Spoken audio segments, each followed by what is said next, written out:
Bora tratar um pouquinho sobre os vikings e desmistificar as representações que a gente tem deles, principalmente a partir ali do século XIX.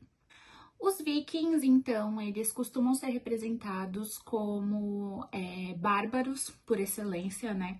Porém, apesar dessas representações, a história dos povos vikings ela é um pouco mais complexa do que parece, né? E ela tem diversas variações, diversos desdobramentos que muitas vezes ficam apagados diante então dessas representações. Bom, começando então pelo próprio substantivo, né? Dentro então do que a gente tem hoje, principalmente dentro desse imaginário comum, os vikings eles seriam ali povos escandinavos, bárbaros, entre outros aspectos, quando na verdade para os escandinavos, né, a palavra viking ela não funcionava necessariamente como um substantivo.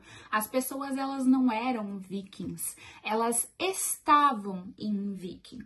E viking, no caso, significava então que essas pessoas poderiam estar, né, ou estavam ali viajando ou sim em guerra, né? Existiam ali então ambos os significados nesse sentido. Porém, não existia um indivíduo viking. Viking, então, era uma condição a qual o indivíduo estava ali por um determinado período, tá? Por um período ali. Então, essas viagens, elas poderiam ser viagens para caça, para coleta de alimentos, por exemplo, uma vez que a região ali, né, da Escandinávia, ela não é uma região que favorece o cultivo, né, de alimentos com alto valor energético, ou essas viagens poderiam ser, então, essas viagens de guerra, né, poderiam, então, ser viagens com a intenção de conflitos ou mesmo de conquista de territórios.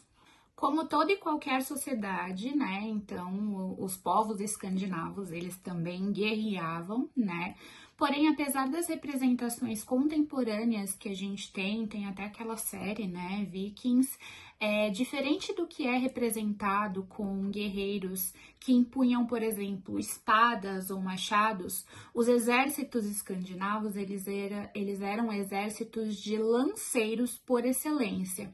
E por quê? Porque a lança, ela permite um embate à distância. A lança é uma forma de ataque e de defesa ao mesmo tempo. Eu não preciso estar próximo, né, do outro para fazer esse ataque e ao mesmo tempo estou me defendendo justamente por isso, por estar distante. Então, diferente do que é muito comum a gente ver nas representações contemporâneas, esses exércitos, eles eram exércitos de lanceiros por excelência. Bom, então como a gente já tratou um pouquinho, né, viking ali não era uma denominação para os povos, né, nem todos os indivíduos então escandinavos eram vikings, até porque viking não era um substantivo, era ali a denominação de uma ação, né, de uma condição a qual o indivíduo estava.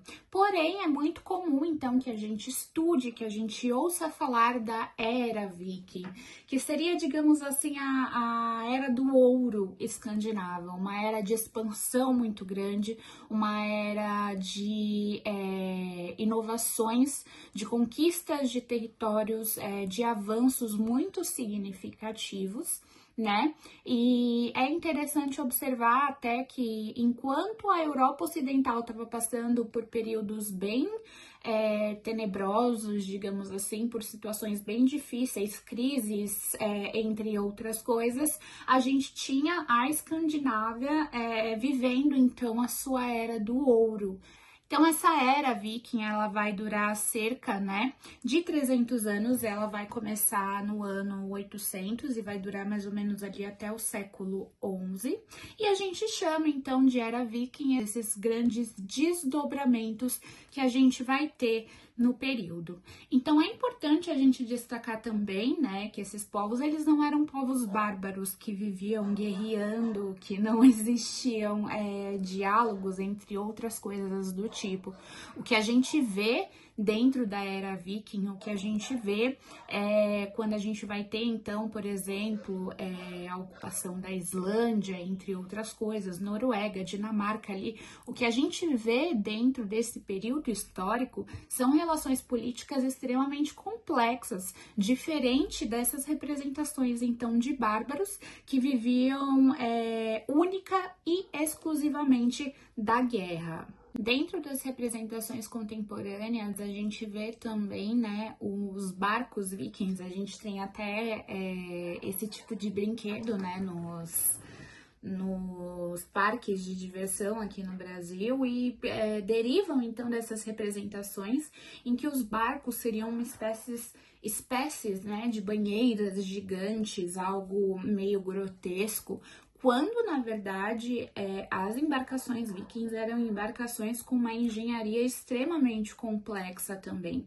Não é à toa que os vikings eles afetaram todos os territórios ao alcance de seus navios, afinal eles eram o contato e o deslocamento desses povos se dava, né, essencialmente então pelas águas. Então o desenvolvimento da engenharia dos povos escandinavos é algo assim extremamente notável. Por volta ali de 1042, a gente vai ter a morte do último rei escandinavo e o fim da era viking é frequentemente associado então a esse evento. E é muito difícil então a gente conseguir colocar um ponto final de algo, né, de um evento histórico, de um período histórico, justamente porque não há um ponto final decisivo. A gente não está falando de um evento que tem data e hora marcada para começar e terminar, né? A gente está falando de eventos, de períodos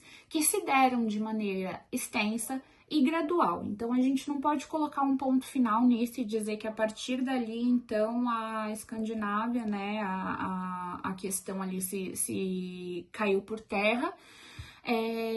Quando na verdade nós tivemos então permanências, continuidades, e é o que acontece não só então, né, tratando da Escandinávia como de toda a história. Não é possível datar um fim específico para um evento tão grande e tão complexo.